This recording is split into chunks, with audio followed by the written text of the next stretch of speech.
Notre-Dame du Bon Conseil est le nom donné à une apparition mariale qui eut lieu à Genazzano, en Italie, en 1467.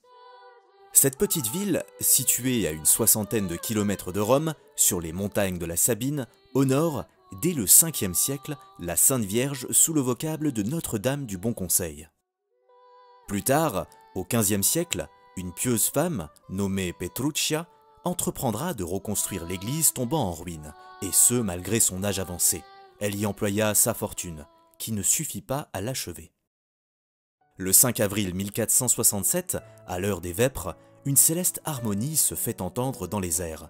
La foule voit alors descendre une nuée brillante qui va se reposer sur l'autel de la chapelle de Sainte-Blaise, du côté gauche de l'église par où avait commencé la restauration.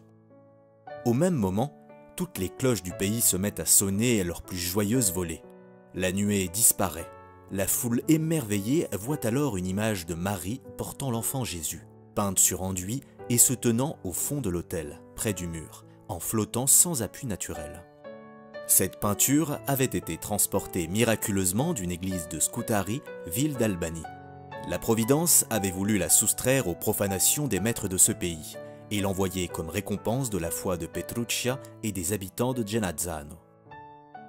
L'histoire des merveilles de tout genre accomplies depuis ce temps, autour de l'image miraculeuse, demanderait des volumes entiers, comme vous pouvez bien l'imaginer.